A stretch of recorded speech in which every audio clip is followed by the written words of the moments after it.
welcome to Hear These Words, a podcast from Good Shepherd Episcopal Church in Tequesta, Florida. I'm Derek Larson, the Associate Rector here. I'm Sanford Groff, I'm the Rector. Each week on the podcast, we discuss the passages of Scripture assigned for the upcoming Sunday. And this Sunday is the second Sunday after the Pentecost, June 2nd, 2024. And the words we hear are from 1 Samuel, chapter 3, verses 1 through 10, Psalm 139, verses 1 through 5, and verses 12 through 17, 2 Corinthians chapter 4, verses 5 through 12, and the Gospel of Mark chapter 2, verses 23 through chapter 3, 6. Very good. We celebrated Holy Trinity Sunday. Yes, I missed it. Yes. Well, we missed you, but we are glad you were able to be out. Yeah. With family? Yeah, it was my nephew's birthday. Good. And so normally I wouldn't have skipped church, but we didn't have a lot going on Trinity Sunday as far as like Sunday forums. I wasn't preaching or other things. So so I decided to take the morning off. Thanks to you. You invited me to do that. Take the morning off. It all went well. Yeah, it was good to be with family, and I was glad that Good. you all were able to celebrate Trinity Sunday. We did. Now we're into the green season. The green season. The season after Pentecost, also called Ordinary Time, is that right? Yes, which is my favorite season. Good. Which is, people ask, why is Ordinary Time your favorite season when, there's Christmas and there's Easter and even Lent, there's lots of interesting things going on, and Advent.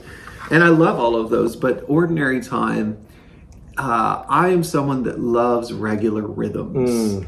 And Ordinary Time is this long stretch of the year, normally like 6 months, where you just kind of live day by day, week by week. You follow the Scriptures, and it's ordinary. Yeah. And I think that there's something profound about God's presence in ordinary days and ordinary times and ordinary events, and not on mountaintops all the time, but just doing the dishes or waking up in the morning or taking a walk outside or watching a sunset. And I mentioned to someone recently, my favorite hymn from the hymnal begins, "Not for high and holy things we render thanks to thee, but for the common things of earth." Yes. And it's one of my top 10. Is it? You like that one too? It is. So I've been singing that one every morning as part of my morning prayers over the last couple of weeks, and so I am ready for ordinary. That's time. not hymn number 9, is it? No, we're not sure. I can't remember we have to look it up. That's okay. Yeah, that's okay. Well, and just from a little bit of a deep dive for the lectionary, two things. Oh yes. First, we have Trinity Sunday, which is a feast day, right after Pentecost, which is a feast day, and then we pick up, it is hymn 9, right? Yep, very good, yep.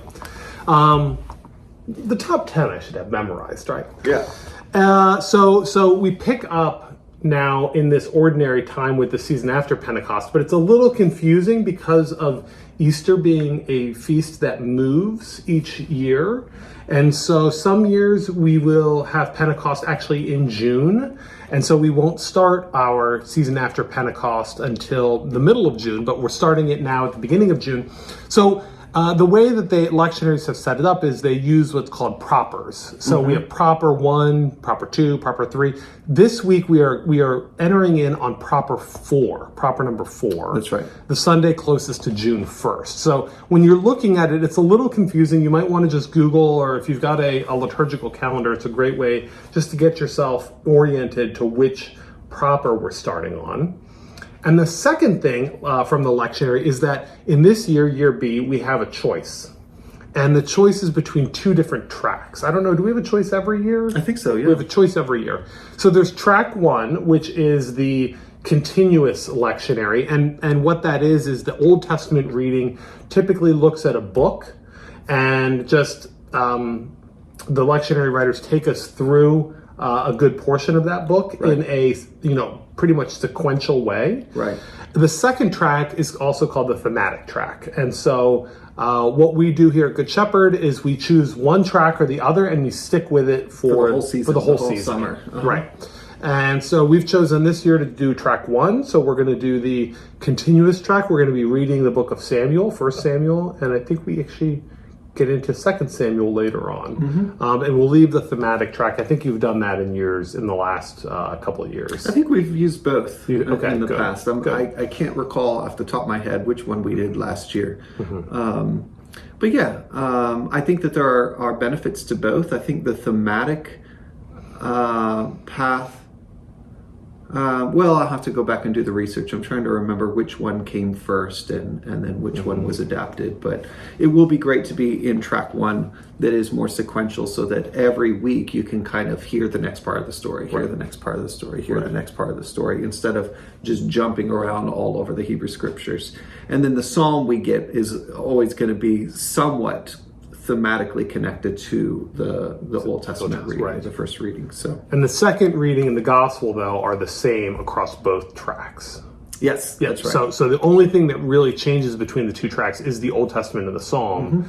Like this week, 2 Corinthians and Mark, that would have been the same regardless of which track we chose. Right. So, at least from my perspective, I don't think we're planning on a sermon series on 1 Samuel. So we might preach about it, but we might not. Yeah. Which is great. And one other kind of note about the lectionary is that we are in year B. There's 3 years, year A, B, and C, and each year focuses on a different gospel. And we are in year B, but in the Easter season, there are so many passages where we actually spend more time in John rather than Mark. So now that we're back in ordinary time, we're back in the Gospel of Mark. Right. And for the most part, we're going to be sticking to the Gospel of Mark now for a while. Right. But in Easter and in Lent, we were in John a lot and a few other places. But now we are back to Mark. So this is a great time also to study the Gospel of Mark. If you're looking for a passage of Scripture or a book of the Bible to study, here in the year B and throughout the summer and all the way till Advent, Mark is a great passage or a great book to study. Yeah. So there's a little deep dive for you on the lectionary, just in case you wanted to get yourself oriented to what's coming up. And it's a little confusing, but once you've done it a couple times, I think this is my 3rd or 4th round as a priest. Of the 3-year cycle. Of the 3-year cycle. That's great. Good. Shall we jump in? Sure. So first reading, 1 Samuel, chapter 3, verses 1 through 10. And this is a famous story about Samuel. The book is called Samuel. There's a 1 Samuel and a 2 Samuel. And it has to do with this Old Testament prophet in the days of King Saul and King David. And he's a huge figure. And this is his call story. So we got a call story last week. This week we're getting another story. And Samuel was a boy that grew up in the temple under a priest named Eli. And it says that the word of the Lord was rare in those days. Visions were not widespread. And yet one night in this passage, Samuel hears a voice speaking to him as he's laying down there in the temple. And the voice says, "Samuel, Samuel." And so Samuel runs up and runs to the priest, Eli, and says, "Here I am. You called me?" And Eli said, "I didn't call you. Go and lay back down again." And this happens 2 or 3 times until finally Eli, the priest, gets, this is God calling Samuel, the Lord calling Samuel. And so he instructs him, next time you hear the voice, simply say, "Speak, Lord, for your servant is listening." So Samuel went and lay down in his place. And there the Lord came and stood, calling as before, "Samuel, Samuel." And Samuel said, "Speak, for your servant is listening." And which, we just read the call of Isaiah last week with, "Who shall go for us?" And here I am, Lord, send me. And now we have "Speak, for your servant is listening." And the call story itself, we could probably dissect. The lectionary writers give us the option of adding another 10 verses after the first 10 verses to go to verse 20. The interesting thing about this is that Eli has helped Samuel to answer the call, to recognize the call of God. And yet the word that Samuel is going to receive from God is actually against Eli's against Eli's house. It says later on, "Therefore I swear to the house of Eli that the iniquity of Eli's house shall not be expiated by sacrifice or offering forever." And so there's this idea here that that you know, even though Eli, that this is not going to, that his trajectory is going to change a bit, he still encourages Samuel to listen and to follow God's voice, which I thought was interesting. Yeah, yeah. And we think of this as the call story of Samuel, as in the call into a vocation of being a prophet. That's not actually exactly what's happening here. This is the first in his life of experiences of hearing the voice of God and of speaking the voice of God to others. But this is really this isn't about Samuel being called to be a prophet. This is about a word to the priest Eli. And so I think as we're thinking about our own call stories or our own feeling called by God, it's important to know that sometimes it's a calling towards a particular vocation, like to become a priest or to become a teacher or whatever it might be. But often the call of God isn't about dropping everything and becoming something that you're not already. Sometimes it's about simply getting up and doing something or saying something to someone or just noticing something. And so I think that as we're considering this story, the temptation is to say, well, I'm not Samuel, I'm not a priest, I'm not a prophet, I'm not a pastor, what does this have to do with me? But what this passage is really sharing with us, I think, is teaching us how to be aware of God's voice in surprising times, and making yourself available to the call of God or to the voice of God, and then being able to act on whatever God is calling you to in your life. And I don't think for most of us it's going to be a clear, audible voice like it was for Samuel, but I do think that if we make ourselves available and even say Samuel's words in our own prayers, speak, Lord, for your servant is listening, then we will hear the voice of God leading us and guiding us to different things in life. Some things big and life-changing, and some things really small that we may not even know how transformational or important those small things are. So this is a call story for everyone at all times about being present and aware to God's voice. Yeah. So the Psalm 139, verses 1 through 5, verses 12 through 17, one of my favorite Psalms. I really love this. It begins, Lord, you have searched me out and known me. You know my sitting down and my rising up. You discern my thoughts from afar. You trace my journeys and my resting places and are acquainted with all my ways. Indeed, there is not a word on my lips, but you, O Lord, know it all together. And it continues another couple famous passages, verse 12 and 13. For you yourself created my inmost parts. You knit me together in my mother's womb. I will thank you because I am marvelously made. Your works are wonderful, and I know it too well. And then verse 16 and 17, the end of our selection. How deep I find your thoughts, O God, how great is the sum of them. If I were to count them, they would be more in number than the sand. To count them all, my lifespan would need to be like yours. It's a great psalm and one that I've had significant time with and experience with, both in my own life, but also on retreat. There's a particular retreat from almost 2 decades ago that where this was the focal point of the retreat, and it was a silent retreat, and I found great comfort in it, and in the kind of in the literary presentation of it. It gives you a lot of avenues in. I think there are some who have used this psalm and have interpreted it perhaps more literally than I would want to interpret it. I think it's quite poetic, and I think it's quite true in the depth of its poetry.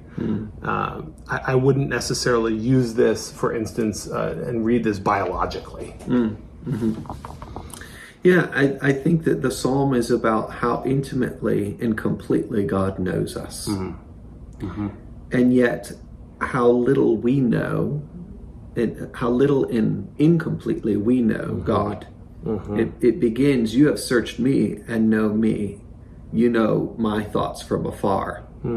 but it ends, how deep I find your thoughts. If I were to count them, they would be more in number than the sand. To count them all, my lifespan would need to be like yours. So there's this kind of beautiful contrast between, God knows it all and we only know a part. Right. And so I think that the psalm invites us into a posture of trust. That we don't have the full picture. All we can do is rest in the peace and knowledge of God. Right. And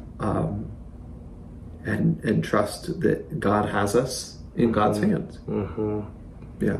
And I also think I also find comfort in that, in the idea that, verse 4, you press upon me behind and before, and lay your hand upon me, and that my body was not hidden from you while I was still being made in secret. These ideas that things are so great of God's, but also that in our innermost being and life, when we feel like we are hiding or when we feel like we're not seen, God sees us and loves us, that God knows us and abides with us, that God goes behind us and before us. Right.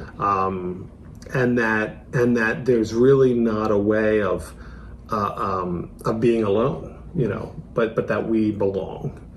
And are with God. So it's a great psalm, and one that continues to present its own application in my own life. Yeah. Even these many years later. Right. It's good. Right. On we go. On we go. All right. The second reading, it's from the book of 2 Corinthians, Paul's second letter to the church in Corinth, chapter 4, verses 5 through 12. We do not proclaim ourselves. We proclaim Jesus Christ as Lord, and ourselves as your slaves for Jesus' sake. For it is the God who said, let light shine out of the darkness, who has shown in our hearts to give the light to the knowledge of the glory of the Lord in the face of Jesus Christ. But we have this treasure in clay jars, so that it may be made clear that this extraordinary power belongs to God and doesn't come from us.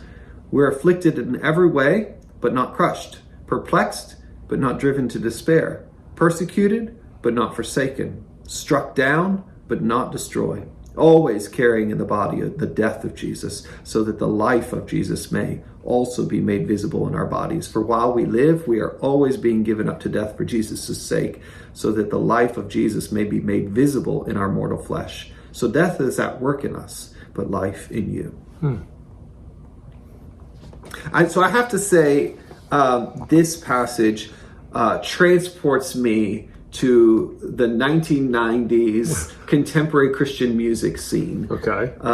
For one, because we've got this jars of clay image, which was a very popular 90s musical group. I'm familiar with them. Are you? Yes. So yes. In fact, I remember my first introduction to kind of an Anglican liturgical church was in Nashville at the church that some of the guys from Jars of Clay worshiped at. Oh. And so for a very brief summer, I went to church with Jars of Clay and worshiped together. But even more than that line is we're afflicted in every way, but not crushed, perplexed, but not driven to despair, persecuted, not forsaken. So that is the famous worship song, Trading My Sorrows. Do you know that one? I do not. I'm trading my sorrows. No? And there's this hook or this bridge where it kind of sings this line. And it was very, very, very popular in the 90s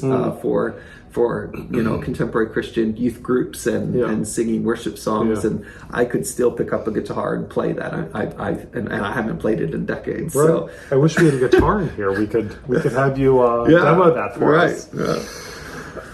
But it's a good passage, and I think it's an encouraging one that theologically what I love is this line where it says, we're always carrying in the body, in our body, the death of Jesus, so that the life of Jesus may also be visible in our bodies. I say this all the time, that that the stories of Jesus are stories about Jesus, but in some way they're also stories about us. And when we become Christians, or when we take on Christ or put our faith into Christ, then what is true for Jesus in some way becomes true for us. And so Jesus's death is our own death and our own suffering, our own pain, our own woundedness. And Jesus' life and resurrection is our own life, our own resurrection, our own healing, our own grace. And so when we are walking around in this world and feeling the burden of what it is to live in the world, that sometimes it's suffering and sometimes it's painful, sometimes we feel lost, or as it says here, crushed or afflicted or persecuted or struck down, we also have fused ourselves with Christ in such a way that those things can actually be a location of healing, a location of life, of resurrection. And that happens through Jesus. We carry Jesus with us.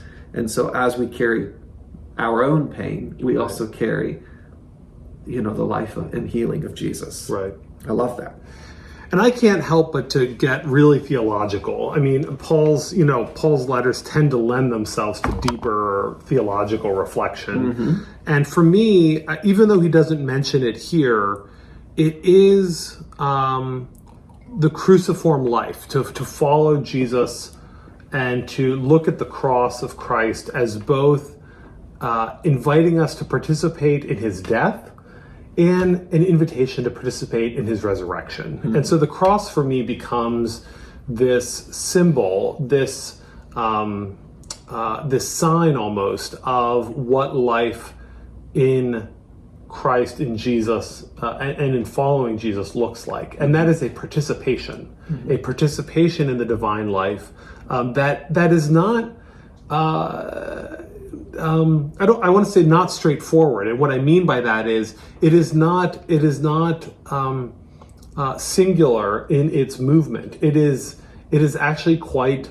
It can feel a little contradictory at times. We are both dying, as Paul says, in our bodies. Right, we are dying to ourselves. We are dying to sin. We are dying in terms of our alignment perhaps with the world, and yet we are being raised, we are being resurrected to that new life of grace. And not just when we physically expire, when our heart stops beating and our death certificate is issued, but that we are constantly being rejuvenated and brought to a new perspective and understanding of this life, and a participation in Jesus's kingdom building, to use kind of a particular theological idea. And so for me, it's not just that we read Nicodemus on Sunday. I wasn't able to include that in my sermon, but this idea of being born from above. And in contemporary Christian culture, we talk about that as being saved or born again. But being saved and born again, for me, and for Episcopalians and other mainline churches, we think of baptism, of course. But that's not just the end of the story. I mean, there's this lifelong participation, and it is contradictory in that we are dying and rising. We are letting go and starting again. We are dying with Jesus on the cross, and we are resurrecting in his new life. And so I read this in a way that is, quite unique to Christianity. It's not an easy, it's not a prosperity gospel, right? It's not your life is always going to be better and better and better and better and better. Right. That's not the promise. That's not the hope, because that's not the reality. Yeah. And the reality is, even as a Christian, you will experience suffering, right? We will experience loss. We will have to let go, but we don't do it without hope that something new is what God is going to bring about from that death. Yeah. That's good. Yeah.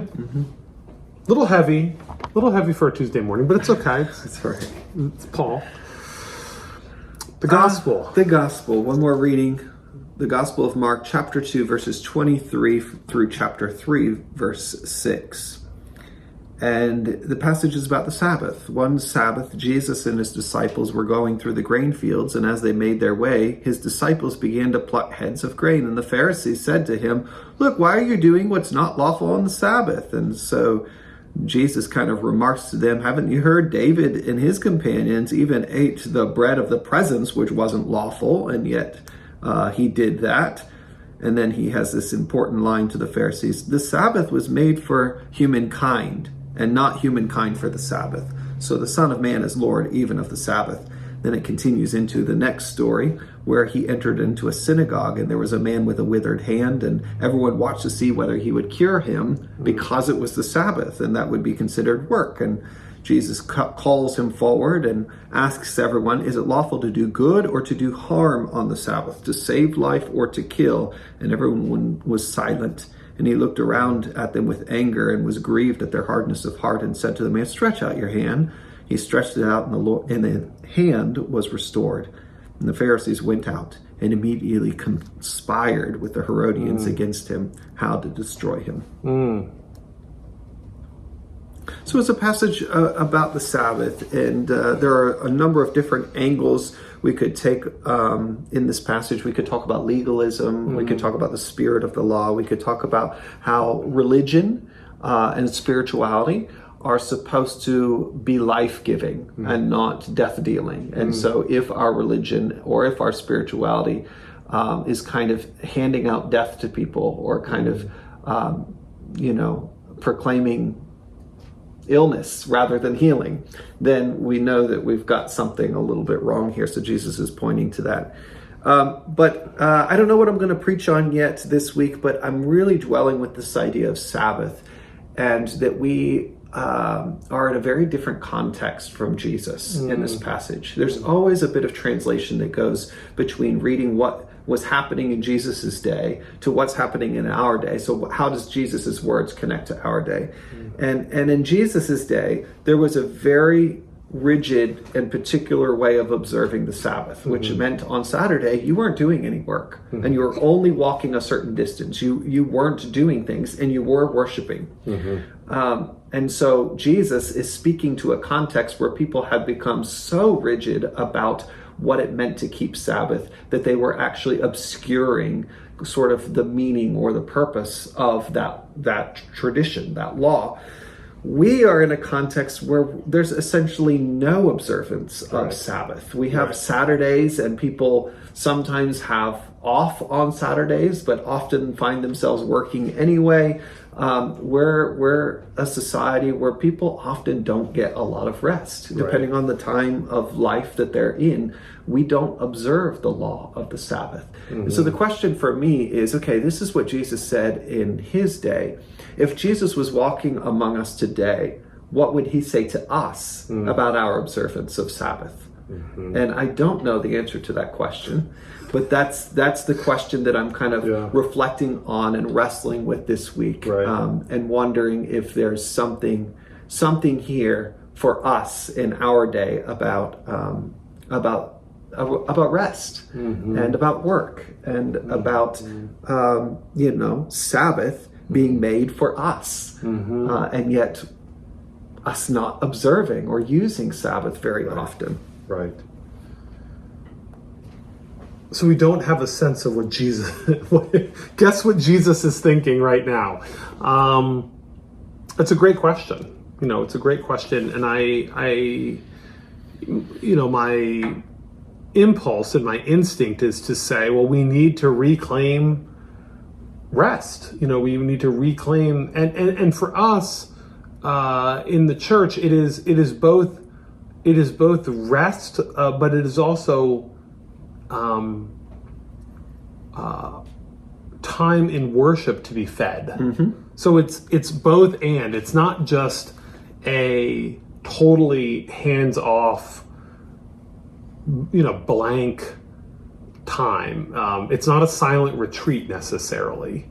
And it's also not just a time. I think when you're looking at Sabbath as scripturally discussed, it's not really just a time of being entertained. So, when I rest, I do like to watch a little TV, right, and or go to the movies. I like doing a few of those types of things, and that's part of my rest. I think there's probably a balance though in that, and I think for me as a priest, what's nice is that, I mean, I'm working at church, but I'm also being fed at church, and so there's this piece where it's not just rest. Sabbath rest is not just about doing nothing. It's about being rejuvenated and renewed. And the question becomes, well, how are you renewed? What practices do you need to undertake, or do I need to undertake in order to find both rest and renewal in my life? And you're right. I don't think we have a great handle on that culturally, so we don't feel like we're supported necessarily. And I find even on my own, we're off on Mondays. I have a routine on Mondays, but the first part of that routine is not rest. It's actually domestic chores, laundry and bills. And yes, I'm enjoying a cup of coffee and I'm feeling good about that. But I wouldn't say that it's necessarily very impactful in terms of its ability to renew me. And the reason I know that is because by midday on a Monday, I'm tired. And I'd like to take a nap, and I normally do take a nap, and maybe that's where my rest comes in. And the only other thing I'd say, again, not answering the question, is, but while the culture doesn't really have a lot for us, I wonder if the church maybe should be offering a bit more in terms of how we might enter into Sabbath rest. So we'll listen intently on Sunday and look forward to the answer. So I'll continue to reflect on this, and I'm pretty sure that that's the direction that the homily will be going. But I invite you and our listeners this week to kind of wrestle with that question. What does it mean to observe Sabbath today? And what would Jesus have to say about our observance of Sabbath, or the place of rest in our lives? And then maybe we'll hear the voice of God speaking to us like Samuel this week. If you wake up in the middle of the night and you have the answer, just email Father Derek. And then we'll schedule you for a time in the pulpit. That's right. All right. Good. Well, that's a great place to stop today. I think it was a good conversation. Thank all of you for joining us today, whether you're joining on video or audio. It's great to be with you every week, and make sure you subscribe so that you're not missing those episodes that we come out with every week. Share with your friends. It's always good to share. Always good to share. Yep. And we look forward to worshiping with you this Sunday, and hope that now you feel a little more prepared to hear these words. Bye. Take care.